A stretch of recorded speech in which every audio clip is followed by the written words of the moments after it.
Peut-on fuir la réalité? Existe-t-il une porte pour observer ce qui se passe derrière le décor? Vivons-nous dans une simulation? Nous allons plonger dans ces questions dans cette vidéo, dans celle-ci et tant d'autres. Toutes ces questions ont commencé à hanter les nouvelles et anciennes générations après qu'un terrible cauchemar ait pris forme sur Internet. Au début, les forums ont servi de nouveaux lieux pour que les légendes urbaines typiques que nous connaissions depuis toujours puissent se reproduire et circuler. Depuis longtemps, le monde virtuel possède déjà ses propres légendes, nées du réseau. Le cas le plus frappant est celui de Slenderman, cet être né en 2009 après qu'une photo granuleuse l'a montré en arrière-plan de son directeur. Et il a suffi de cette ombre pour que le mythe dévore la réalité. Les choses sont devenues particulièrement sombres lorsque deux filles de 12 ans qui ont déclaré vouloir rendre hommage au personnage ont poignardé une camarade à 19 reprises. Depuis ce jour, Internet a vu naître de nombreuses histoires mystérieuses, mais l'une d'elles prend particulièrement de l'ampleur. Peut-être parce qu'elle contient en elle divers éléments, mais qui représentent la modernité. Nostalgie des temps perdus, peur face à l'immensité, l'idée que notre monde n'est pas le seul, et la certitude terrible d'être plongé dans un récit d'horreur cosmique. Bienvenue ou pas dans l'histoire des Backrooms. Avant de commencer, savez-vous déjà ce que sont les Backrooms? Comment l'avez-vous connu? Comment avez-vous découvert l'existence de cette légende d'Internet? Je veux lire tous vos commentaires et connaître votre avis. Je vous invite à l'écrire et à suggérer des idées pour de futures vidéos.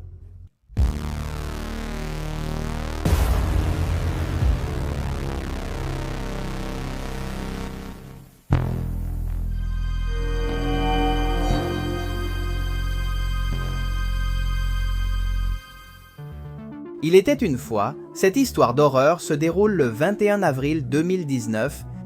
Ce jour-là, un utilisateur anonyme de 4chan a posté une photo dans un fil sur les images maudites. Pour ceux qui ne le savent pas, 4chan est un forum, mais pas n'importe quel forum. C'est un forum lié aux sous-cultures et à l'activisme sur Internet. Les utilisateurs de 4chan ont été responsables de la création et de la popularisation de nombreux mèmes bien connus de tous. Et le fondateur du projet a été nommé en 2008 comme la personne la plus influente par le magazine Time. Donc, il est clair pour nous que beaucoup de ce qui se passe sur 4chan a le potentiel de devenir quelque chose de gigantesque, si cela reçoit l'attention nécessaire. La photo évoquée, montrant un couloir au papier peint jaunâtre bifurquant, n'a pas vraiment attiré l'attention de la communauté. Les choses allaient bientôt changer. Le 12 mai 2019, moins d'un mois après, un autre utilisateur anonyme a réutilisé la photo pour lancer un fil de discussion, et non plus comme commentaire. Il a ajouté un court texte invitant les utilisateurs à publier des images de lieux inquiétants, provoquant un malaise. Même si, à première vue, elle ne semblait rien avoir d'étrange, cette fois, l'image a pris plus d'importance. La publication a suscité des débats, et beaucoup étaient d'accord pour dire que ces couloirs vides donnaient vraiment une certaine gêne. Jusqu'à ce qu'un utilisateur termine soudainement la séquence. Et, loin de partager son point de vue, il a écrit ce qui suit.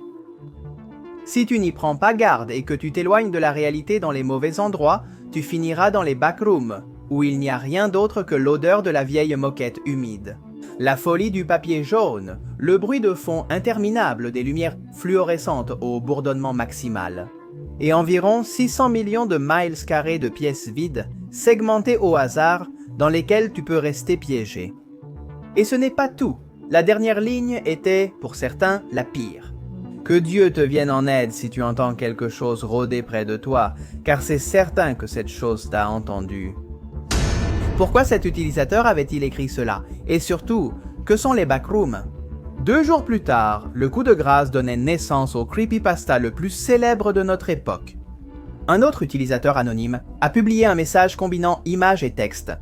Quelques heures plus tard, beaucoup ont commencé à le partager, et il n'y avait plus de retour en arrière. Les couloirs ont commencé à devenir interminables. À ce moment-là, la plupart des utilisateurs n'ont pas pu s'empêcher d'admettre que l'image et le texte combinés leur donnaient une mauvaise impression. Beaucoup d'autres ont commencé à raconter que, à un moment donné, ils s'étaient sentis dans un endroit comme celui-là. Un troisième groupe affirmait y être allé en rêve. Quel était cet endroit? dont la traduction littérale est « les arrière-boutiques ». Comment pouvait-on sortir de la réalité dans les mauvaises zones? Tant de questions ont rapidement suscité des spéculations. Le nouveau Slenderman a ainsi commencé à étendre ses tentacules.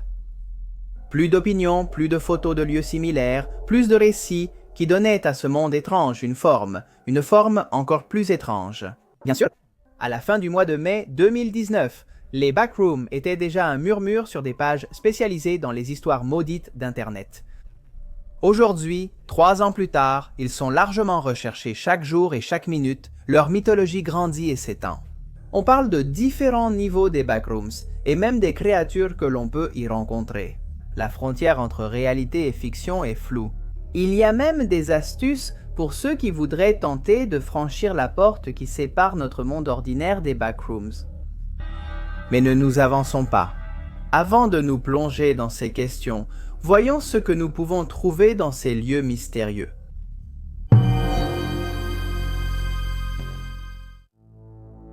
Les backrooms ont également été associés au concept de kénopsie, un terme inventé pour la première fois dans le dictionnaire des douleurs obscures. Comme l'atmosphère accablante et triste d'un lieu qui est normalement rempli de monde, mais qui est maintenant abandonné et silencieux. La sensation, en plus, serait liée à celle de se sentir désorienté, étant donné qu'on voit généralement le côté B d'un lieu.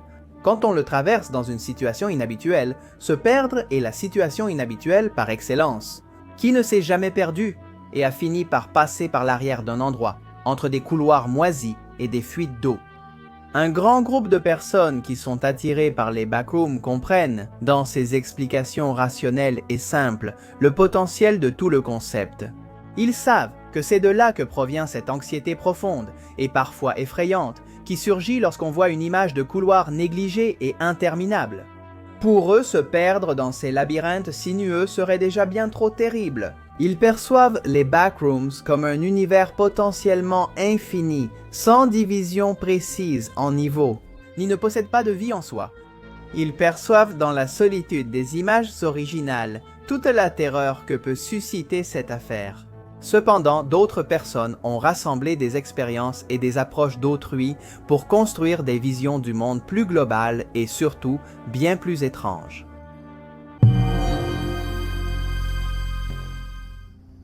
Bien qu'il existe des milliers de niveaux dans le wiki des backrooms, il est canon dans cette légende urbaine qu'il existe 3 niveaux.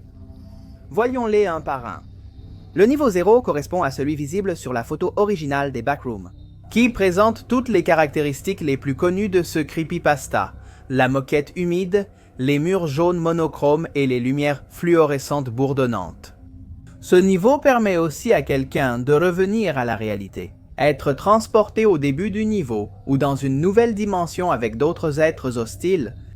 Dans certains endroits, il est décrit comme un niveau totalement étranger à toute forme de vie. D'autres affirment que dans ce niveau se trouvent ceux qu'on appelle les limiers, décrits comme des êtres humanoïdes défigurés et maniaques.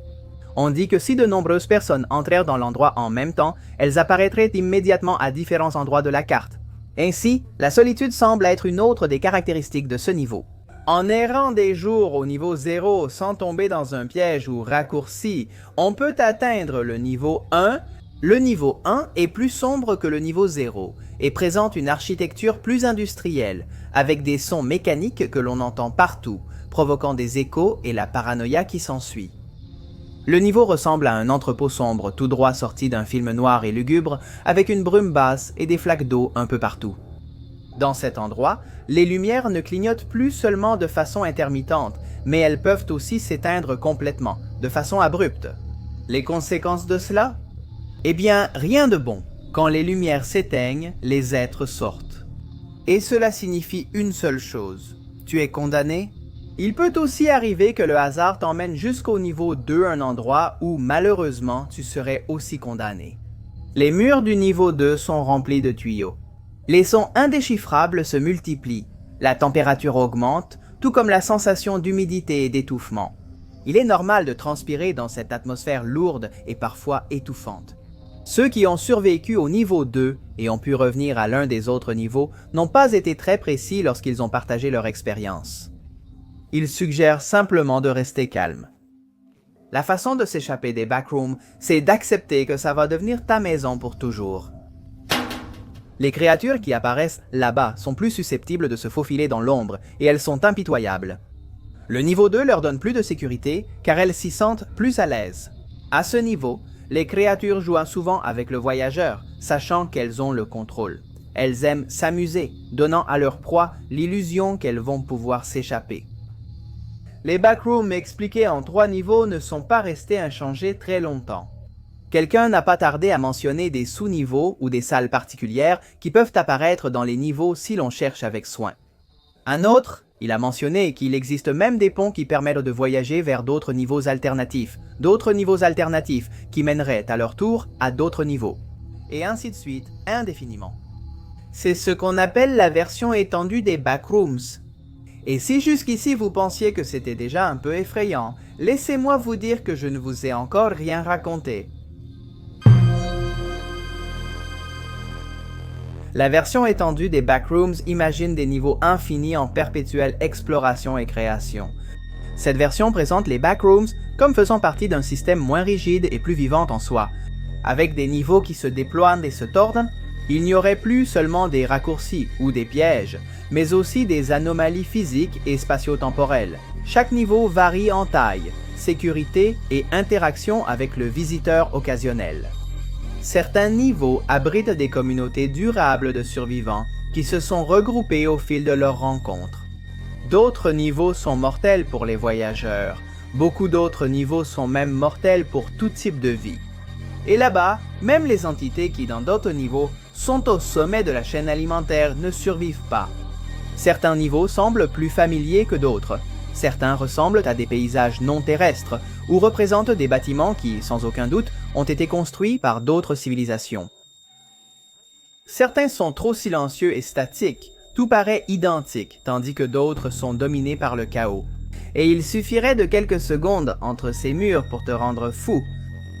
Les niveaux peuvent changer avec le temps, ou même cesser d'exister. Chaque fois que cela arrive, un nouvel espace remplace le précédent. Chaque niveau est identifié par un numéro, mais il faut garder à l'esprit que ce numéro ne représente rien de spécial concernant le niveau. On ne peut pas parcourir les niveaux de façon prédéfinie. Les réseaux de connexion sont aussi mystérieux que les niveaux eux-mêmes. Elle ne rejette pas les 3 niveaux de la théorie précédente. Il appelle le niveau 0 le vestibule, la zone habitable, et le niveau 2 apparaît comme le rêve des canalisations. On suppose qu'il existe 6 autres niveaux principaux et qu'ils se répètent plus fréquemment parmi les errants. Niveau 3, station électrique, 4, bureau abandonné, 5, hôtel, 6, terrible, lumières éteintes.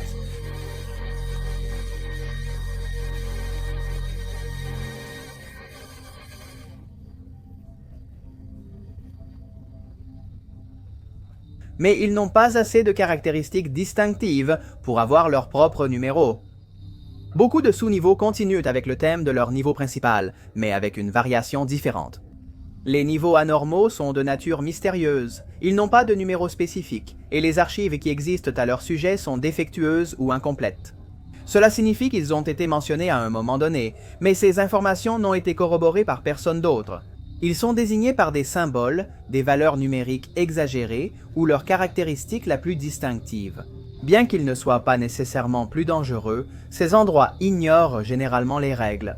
Chaque niveau normal possède une classification déterminant sa difficulté de survie. Un 0 indique la sécurité, un 5 le danger maximal. Cependant, certains niveaux renversent cela, comme le niveau 611 qui a une classification alternative de zone de chasse. Les entités sont les principaux habitants. Et la vie dans les backrooms? À part les marcheurs? Elles peuvent être aussi bien dociles qu'extrêmement dangereuses. Et il faudrait avoir une connaissance générale des entités les plus courantes pour garantir sa sécurité. Pendant que vous errez dans les backrooms? Mais au-delà des niveaux et des créatures, j'imagine ce que vous vous demandez. Existe-t-il un moyen de trouver une porte vers les backrooms? Y a-t-il des indices qui pourraient nous aider à trouver cet endroit clé? Mais avant d'en parler, c'est le bon moment dans le récit pour que nous fassions connaissance avec l'une des personnes qui a le plus collaboré. Pour la génération des mythes des backrooms, parlons de Kane Parsons. Le 7 janvier 2022, L'intérêt pour la légende des backrooms a été renforcé lorsqu'un utilisateur de YouTube, appelé Kane Pixels Parsons, a publié une courte vidéo virale sur un opérateur de caméra qui se retrouve piégé au niveau 0. Le court-métrage a été intitulé The Backrooms Fan Footage. Aujourd'hui, il dépasse les 40 millions de vues et son réalisateur avait 16 ans au moment de sa sortie. Le court-métrage se présente comme un enregistrement de 1996 d'un jeune caméraman arrivé accidentellement à cet endroit, fuyant des entités et passant à d'autres niveaux. Le film utilise des séquences en prise de vue réelle et des représentations 3D réalisées avec Blender, ainsi que d'autres techniques pour créer des effets, comme le mouvement de caméra stable et un filtre Video Home System. Certains classent dans ce court-métrage comme de l'horreur analogique et il a été largement salué. Une personne l'a même qualifié de vidéo la plus effrayante d'Internet. Parsons a également publié 9 autres vidéos liées au backroom. Dans le désordre, troisième expérience, premier contact, disparu, vidéo informative, rapport d'autopsie, mouvement détecté, prototype, piège, rapport et enfin présentation. Ces vidéos tournent autour de la fondation Asinci qui tente d'accéder aux backrooms afin de résoudre tous les besoins résidentiels et de stockage actuels et futurs. Avec une vidéo informative mentionnant l'emplacement comme le projet KB31. Beaucoup soutiennent que, tandis que le mythe de Slenderman a envahi les écrans avec un film qui, dans la plupart des cas, a déçu les adeptes du mythe. Parsons ne sait pas seulement comment représenter les backrooms, mais sa vision de ceux-ci est largement acceptée par la communauté en général. Considéré par beaucoup comme un spécialiste des backrooms, l'a-t-il déjà dit à un moment donné? C'est le genre de choses que j'ai voulu faire depuis que j'ai mémoire. Voir apparaître ces mystères d'Internet et voir les gens les déchiffrer, c'est quelque chose auquel j'ai toujours voulu contribuer. Le créateur a aussi souvent déclaré que sa création lui faisait parfois peur. Très souvent, les extraits qu'il utilise sont endommagés et finissent par créer des illusions plus effrayantes que ce qu'il avait prévu. Comme si les backrooms étaient en train de se créer d'eux-mêmes, Parsons a apporté une autre contribution très significative aux adeptes du mythe. Dans une vidéo, l'artiste a donné un long numéro en indice. Après des heures de recherche, un fan a découvert que le numéro correspondait à l'International Standard Book Number d'un livre, mais pas n'importe quel livre. Le papier peint jaune est une nouvelle de l'écrivaine américaine Charlotte Perkins Gilman, publiée en janvier 1892 dans The New England Magazine. Elle est vue comme une œuvre féministe américaine majeure et précoce, pour son illustration des attitudes envers la santé mentale et physique des femmes au 19e siècle. Narrée à la première personne, l'histoire regroupe des entrées de journal intime, écrites par une femme dont le mari, médecin, a loué un vieux manoir pour l'été. Le couple s'installe dans la nurserie à l'étage, délaissant les autres pièces. Le mari interdit à sa femme de travailler ou d'écrire, l'encourage à bien manger et à prendre l'air, pour qu'elle puisse se remettre de ce qu'il appelle une dépression nerveuse temporaire, une légère tendance hystérique, un diagnostic courant et tristement célèbre. Chez les femmes de cette époque, la narratrice consacre de nombreuses pages de son journal à décrire le papier peint de la chambre, sa couleur maladive, son odeur jaunâtre, son motif étrange et troublant.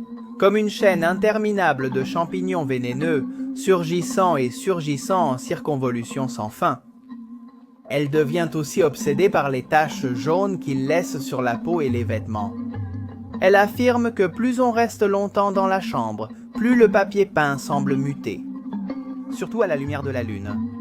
Bientôt, la femme commence à voir une silhouette dans le motif. Elle en vient à croire qu'une femme rampe à 4 pattes derrière le papier peint. Comment tout cela se termine-t-il? Ça, je vous laisse le découvrir.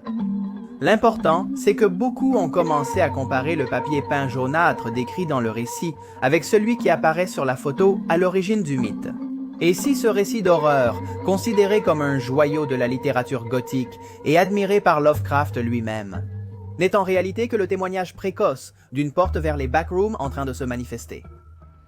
Les avis divergent, bien que Kate Pixels soit une icône des backrooms. Il existe une autre vidéo remarquable pour leur mythologie, une vidéo qui est même sortie plus tôt, une vidéo qui pour beaucoup est devenue culte. Le 26 octobre 2019, Ivan Royalty a publié sur YouTube la vidéo Into the Backrooms, qui a sa propre continuité distincte de la tradition générale des backrooms. Et elle raconte l'histoire de l'officier de police James Richmond, qui répond à une demande de vérification d'existence sociale. D'un homme qui mentionne que sa femme a disparu, Richmond découvre une porte ouverte dans la résidence du sujet et finit par tomber à travers une faille du niveau 0. La vidéo a été développée grâce à des modifications apportées à Grand Theft Auto. Tant Ivan Royalty que Ken Pixels ont, à leur tour, une vision très similaire. En ce qui concerne la raison pour laquelle les backrooms sont si attrayants pour eux, il y a dans les backrooms une nostalgie très représentative des temps nouveaux. Dans ce contexte, les backrooms seraient si populaires parce que, d'une certaine manière, ils sont la diapositive d'un passé déjà inexistant, que beaucoup n'ont pas pu vivre pleinement, mais qu'ils ont pu effleurer avec leur sens. Les backrooms. Nostalgie, pour ce que l'on n'a jamais vécu. Le réalisateur précise que selon lui, beaucoup de personnes ont grandi. Dans l'étrange période de transition des années 2000, où les choses du passé sont restées presque inchangées, sans entretien, sans rénovation. Ce n'est pas un hasard, par exemple, que certains niveaux des backrooms soient inspirés de vidéoclubs ou de salles d'arcade. Des choses inconnues des nouvelles générations. Et cela représente un moment précis de la culture, un moment où beaucoup de choses qui donnent aujourd'hui vie à l'imaginaire populaire allaient se définir. Les backrooms sont-elles alors une vaste bibliothèque visuelle de ce qui n'est plus, mais qui ne disparaît jamais vraiment? Les temps modernes avancent-ils si vite que le passé n'est pas effacé? Cette sauvegarde en est-elle le résultat? De longs et longs couloirs sans fin. Et au-delà de leur description, quelle a été la genèse des backrooms? Ont-ils toujours été avec l'humanité, ou bien quelque chose les a-t-il générés? Ce sont ces questions qui occupent que le plus ceux qui recueillent constamment des informations sur le sujet. Et maintenant, nous allons voir les conclusions auxquelles ils sont arrivés. Cependant, avant cela, passons à l'autre sujet important qui nous concerne aujourd'hui. Comment entrer dans les backrooms? Eh bien, prenez note, car c'est très simple. Comment ne pas clipper? Oui, c'est exactement ce que je viens de dire. Ne pas clipper. Et qu'est-ce que je veux dire par là quand je dis ne pas clipper? Eh bien, je vais vous expliquer. Le no-clip est un terme couramment utilisé dans les jeux vidéo. Dans Doom 2, par exemple, on pouvait utiliser l'astuce du no-clip. Mais qu'est-ce que cela signifie? Pour comprendre cela, il faut savoir qu'en programmation de jeux vidéo, les objets sont un mouvement absolu, à moins que leur espace ne soit limité. En signalant par exemple un mur, dans le jeu Doom, le code de triche no-clip permettait à notre joueur de traverser les murs et ainsi de parcourir les niveaux, comme s'ils étaient invisibles, ou comme s'ils se déplaçaient sur un autre plan. Petite anecdote, si dans Doom on utilisait le code de triche no-clip face au boss final, on trouvait la tête sans corps du directeur du jeu, John Romero. Tirer sur la tête était la façon de gagner. Pour entrer dans les coulisses, il faut faire un no-clip hors de la réalité. Il n'y a pas de méthode garantie pour y parvenir, car cela se produit de manière incohérente. Voici quelques conseils pour maximiser vos chances d'entrer dans les backrooms. L'une des méthodes consiste à trouver une faille. La réalité, tout comme dans le film Matrix, les erreurs de la réalité étaient perçues à travers un déjà-vu. Ceux qui cherchent des failles pour pouvoir accéder aux coulisses doivent avant tout se laisser guider par leur instinct. En fait, les failles se trouvent souvent dans ce type d'endroits, qui nous transmettent souvent peur, danger ou étrangeté. Ces endroits typiques qui nous donnent la chair de poule. Une fois qu'on a repéré un de ces endroits, il faut chercher des murs, qui sont d'une teinte plus sombre que la normale, ou qui ne semblent pas projeter d'ombre. Des portes qui n'existaient pas auparavant et qui semblent être hors de leur place, ou des objets endommagés, généralement anciens. Avoir une interaction avec ce mur, cette porte ou cet objet peut nous amener, en une seconde, dans un backroom. Certains peuvent accéder au backroom accidentellement dès leur première tentative, tandis que d'autres peuvent mettre des centaines, voire des milliers de tentatives. Nul n'est censé être sorti officiellement des backrooms. Les informations à leur sujet sont partagées par des personnes qui, d'une manière ou d'une autre, parviennent à contacter ceux qui ont réussi à y entrer. Ou ils appartiennent à des groupes enquêtant sur le phénomène. Comme déjà mentionné, certains disent avoir visité les backrooms en rêve, d'autres s'en rappellent d'une autre vie. Beaucoup sont préparés avec leurs provisions et cherchent chaque jour à entrer de l'autre côté. que ce soit par instinct suicidaire ou parce qu'ils souhaitent enfin dévoiler les mystères qui se cachent dans ces recoins. Ce qui nous ramène à l'énigme. Il y a à peine quelques minutes, nous l'avons laissée ouverte. Comment les backrooms se sont-elles formées? Il existe de multiples théories développées par les passionnés de ce creepypasta. Certains disent que les backrooms sont une réalité alternative, connue sous le nom de réalité brisée, qui a été créée lors du Big Bang et qui coexiste avec notre univers. Certains affirment qu'il s'agit d'une simulation à laquelle des personnes participent sans le savoir. Une autre théorie, à connotation plus religieuse, dit que les backrooms sont l'enfer lui-même, et une autre encore affirme qu'il s'agit d'un rêve lucide et collectif. Pour Kane Pixels, backrooms, mal filmés, attrayant pour ceux qui ont un souvenir flou de la fin des années 90 et du début des années 2000, cela signifie que ce réseau de tunnels ne serait rien d'autre qu'une projection de souvenirs fragmentés. Une base de données universelle accessible suite à une erreur du système. Pour d'autres, les backrooms sont quelque chose qui ressemble à la couture de la réalité, l'ourlet qui permet à toutes les parties de rester connectées. Quelle que soit l'explication que nous voulons retenir, il y a encore quelque chose qui intrigue. Les plus curieux ainsi qu'un grand groupe de professionnels. Parce que ces images exercent un tel pouvoir sur nous,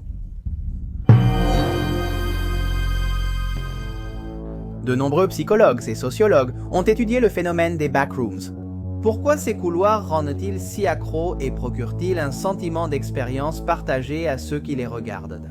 L'explication à cela résiderait dans le concept de liminalité, du latin limes, limite ou frontière.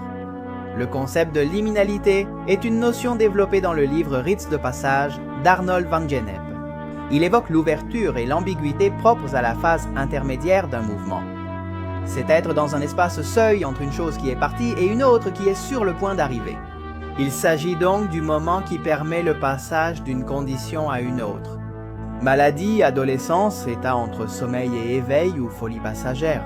Ce sont des états liminaires, tout comme le sont les voyages, qu'ils soient pour le plaisir ou par nécessité. Certains l'auront deviné, il existe aussi des lieux liminaires comme les aéroports ou les prisons, mais aussi les fameux couloirs. Des lieux dont le but est d'être traversés, des endroits généralement sans fenêtres, qui servent seulement à relier une destination à une autre. Des lieux que nous traversons toute notre vie sans jamais nous arrêter. Ces endroits s'impriment dans notre cerveau d'une manière très particulière, si bien que lorsque nous les voyons représentés statiquement sur une photo, nous comprenons que nous les reconnaissons. Difficile à admettre, d'où viennent-ils? Puisqu'il s'agirait d'un non-lieu. Cela explique-t-il peut-être le niveau de fanatisme que les backrooms ont suscité ces dernières années, ou y a-t-il autre chose?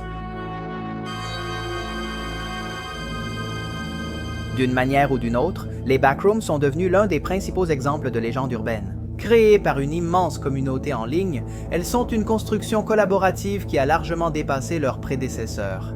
Tout comme la fondation SCP, les backrooms sont une idée qui a séduit les plus jeunes ainsi que ceux qui naviguent sur Internet depuis des décennies. La sensation récurrente est celle de quelque chose qui nous enveloppe tous. Comme dans l'horreur cosmique, les backrooms ne sont pas un lieu maudit que l'on peut vaincre. En faisant appel à notre volonté ou à nos apprentissages, le backroom n'offre aucune possibilité de salut. C'est la certitude qu'il y a autre chose que notre réalité. Mais c'est aussi la confirmation que ce qu'il y a de l'autre côté est incommensurable et sans but précis. Ou du moins, c'est ce qu'il semblerait. À propos de la photo qui a déclenché les discussions sur les backrooms et lancé cette histoire. Beaucoup ont essayé de retracer son origine. Cependant, l'une des dernières conclusions dit qu'en réalité, elle pourrait avoir été créée par un système de simulation. Quelqu'un est même allé jusqu'à suggérer que la photo a été placée là exprès par une machine, comme une sorte d'appât, pour qu'un groupe d'humains donne vie à toute cette folie de tunnels interconnectés. Le reste, c'est facile à résoudre. Les humains, prisonniers de la curiosité, nous sommes tombés dans le piège et maintenant il est trop tard pour quoi que ce soit. Les backrooms sont arrivés. Elles sont là pour rester. C'est tout pour la vidéo d'aujourd'hui, j'espère que cela vous a intéressé. Si vous êtes arrivé jusqu'ici, je vous invite à laisser un like, à vous abonner si ce n'est pas déjà fait et à activer les notifications. De plus, je vous invite à laisser vos commentaires si nous dépassons la limite de 3000 commentaires. Dans cette vidéo, nous allons faire une deuxième partie sur les backrooms. en nous étendant davantage sur les créatures qui habiteraient soi-disant ces lieux. Parce qu'il y a beaucoup plus à dire sur ce sujet, c'est un sujet vraiment très vaste. Alors je vous invite à laisser votre commentaire juste en dessous, je vous laisse ici quelques vidéos pour que vous puissiez continuer votre marathon. Je tiens à remercier, avant de terminer, tous les membres de la chaîne qui apparaissent ici à côté de moi, car sans eux, rien de tout cela ne serait possible. Merci beaucoup pour votre contribution à cette chaîne. C'est grâce à eux que nous pouvons réaliser ce type de documentaire aussi long, qui demande beaucoup de recherche. Beaucoup de travail de la part du scénariste, beaucoup de travail aussi de la part du monteur. Et aussi de ma part et de la part de toute l'équipe qui compose cette chaîne. Et l'autre chaîne, Le Jour Où, grâce à vous, nous pouvons poursuivre ce contenu. Un immense merci, nous vous sommes très reconnaissants. Si vous voulez nous rejoindre, vous avez le bouton juste en dessous. Et avec seulement $1 par mois, vous nous aidez énormément à pouvoir continuer à réaliser cette vidéo, qui sont généralement démonétisées ou cachées dans les recommandations de la part de YouTube. Alors merci à tous ceux qui collaborent mois après mois avec cette chaîne. Et je vous dis aussi que si vous voulez laisser des suggestions pour une affaire possible, une vidéo possible, je vous invite à laisser votre commentaire juste en dessous. Sans rien d'autre à ajouter, je vous dis au revoir, je m'appelle Magnus Mephisto, on se retrouvera sûrement dans la prochaine vidéo, au revoir.